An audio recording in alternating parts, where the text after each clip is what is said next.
쿠마 아도나이 베야푸츠 오예베카 베야누스 메사네카 미파네카. 여호와여 일어나사 주의 대적들을 흩으시고 주를 미워하는 자가 주 앞에서 도망하게 하소서. 샬롬, 생각하는 성경 홀리아미입니다. 오늘의 말씀은 셋째 해의 11조에 대한 말씀입니다. 여러분들은 11조를 누구에게 줘야 한다고 생각하시나요? 많은 사람들이 11조를 교회에 내고 있지만 원래 11조는 하나님이 주신 은혜에 감사하여 하나님께 되돌려 드리는 것입니다. 그래서 11조는 하나님이 원하시는 방향으로 사용되어야 하는데, 유대인들은 11조의 규례를 따라 하나님을 섬기는 레위인들에게 11조를 내었고, 기독교는 교회의 규례를 따라 하나님을 섬기는 교회에게 11조를 내고 있습니다. 참고로 교회에 11조를 내고 있는 것이 나쁘다는 의미가 아닙니다. 다만 교회는 성도들의 11조를 하나님이 원하시는 방향으로 사용해야 할 의무가 있다는 거죠. 암튼 11조는 하나님이 원하시는 방향에 사용되어야 하는데, 민수기 18장의 11조의 규례를 따라 이스라엘 백성들의 11조는 레위인들을 위하여 사용되었고, 레위인들이 받은 11조의 다시 10분의 1, 다른 말로 두 번째 11조는 제사장들을 위해 사용되어야 합니다. 그래서 기본적으로 이스라엘의 11조는 레위인들과 제사장들을 위해 사용됩니다. 그런데 여기에 신명기 14장의 11조 규례가 추가되어 기본적으로 11조는 가나안 땅에 분깃이 없는 레위인들을 위해서 매년 사용되지만, 레위인들이 받은 11조의 10분의 1을 따로 뺀 두 번째 11조에 대해서는 첫 번째 해와 두 번째 해에는 제사장들에게 주지만, 세 번째 해의 두 번째 11조는 제사장 대신 고아와 가부와 나그네들에게 주어라고 말씀하셨습니다. 그래서 오늘 말씀에 나온 세 번째 해의 11조는 레위인과 고아와 가부와 나그네들에게 돌아가야 하는 11조가 됩니다. 특히 두 번째 11조가 고아와 가부와 나그네들에게 배정되었죠. 그런데 제사장들에게 배정되어야 할 두 번째 11조가 고아와 가부와 나그네들에게 배정되었기 때문에 제사장들이 굶어 죽진 않을까요? 제사장들은 기본적으로 성전 예물 중에서 일정 몫을 받기 때문에 두 번째 11조를 받지 않는다고 해서 굶어 죽지 않았고, 2년 동안 받은 두 번째 11조의 분량을 비축해 두었기 때문에 세 번째 해에 두 번째 11조를 받지 않아도 충분히 버틸 수 있었습니다. 하지만 고아와 가부와 나그네들은 다릅니다. 3년에 한 번씩 두 번째 11조를 배정받기 때문에 3년마다 받는 두 번째 11조를 아껴서 3년 동안 나누어 먹어야 했습니다. 그래서 하나님은 제사장을 돌보는 것도 중요하지만 사회적으로 약자들인 고아와 가부와 나그네들을 잘 돌보도록 신신당부했습니다. 그들을 하나님이 챙기지 않으시면 아무도 돌봐주는 사람이 없기 때문이죠.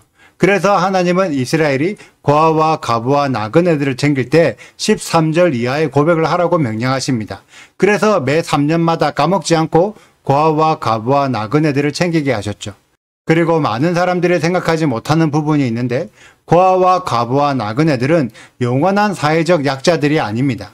부모를 잃은 아이들은 어릴 때에는 고아가 되지만 그들이 성장하여 가정을 이루게 되면 더 이상 고아가 아닙니다. 그리고 남편을 잃은 아내들도 과부이지만 새로운 남편을 만나 시집을 가면 더 이상 과부가 아닙니다. 나그네들도 이방인의 정체성을 계속 유지하고 있기 때문에 나그네지, 이방인의 정체성을 버리고 이스라엘의 정체성을 덧입으면 그때부터는 나그네가 아니라 이스라엘의 일원이 됩니다. 그래서 하나님이 고아와 가부와 나그네들을 섬기라고 요구하신 이유는 그들이 일시적으로 사회적 약자일지라도 이스라엘 사회가 함께 그들을 섬겨서 그들을 회복시키면 그들은 어엿한 이스라엘 사회의 일원이 되기 때문입니다. 하나님의 의도는 사회적 약자들이 불쌍하니까 도와주어라는 개념이 아니라 그들을 회복시켜 정상적인 사회의 일원으로 만들라는 말씀입니다. 그래서 하나님이 만드실 이상적인 세상, 새 예루살렘을 보면 요한계시록 21장에 사망이 없고 애통하는 것이나 곡하는 것이나 아픈 것이 없다고 하셨고, 이사야서의 여러 곳에서도 회복의 때가 되면 맹인의 눈이 밝을 것이며 못 듣는 사람의 귀가 열릴 것이며 저는 자는 사슴같이 뜰 것이고 말 못하는 자의 혀는 노래한다고 기록되어 있습니다. 하나님이 원하시는 방향은 불완전한 것을 완전하게 만드는 것이지 불완전하기 때문에 불쌍하게 여기라는 것이 아닙니다. 현대의 많은 국가들이 성경의 가르침을 참고하여 복지사회를 만들고자 합니다. 하지만 그들이 말하는 복지는 사회적 약자들을 계속해서 돌봐주는 복지지 그들을 회복시켜 사회의 정상적인 일꾼으로 만드는 복지가 아닙니다. 대한민국의 방향성도 마찬가지죠. 대한민국의 특정 이념은 계속해서 사회적 약자들을 늘려가는 정책을 하고 있습니다. 그러면서 그들을 위한 더 많은 예산을 투여하고 더 많은 복지를 실현해야 한다고 주장하지만 정작 그들을 사회의 정상 일꾼으로 회복시키려는 노력을 하지 않습니다.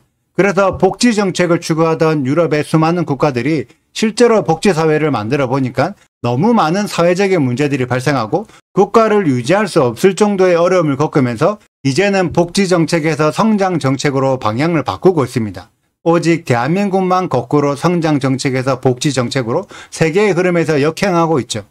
하나님의 사랑을 주장하는 교회들이 사회적 약자들을 정상적인 일꾼들로 회복시켜야 한다는 하나님의 진짜 의도를 이해한다면 더 이상 무조건적인 사랑을 주장하지 못할 것입니다. 그리고 특정 정치 이념을 다시 올바르게 분별해야 되겠지요.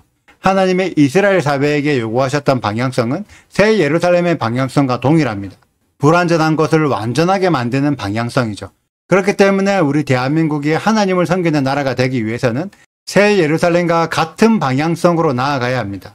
지금 대한민국이 나아가는 방향성이 새 예루살렘의 방향성과 동일한지를 비교해 보시고 같은 방향성으로 나아가게 되길 간절히 소망합니다. 그리고 그러한 방향성으로 이끌어갈 수 있는 성경적인 지도자들이 세워지기를 간절히 소망해 봅니다. 오늘의 영상은 여기까지입니다.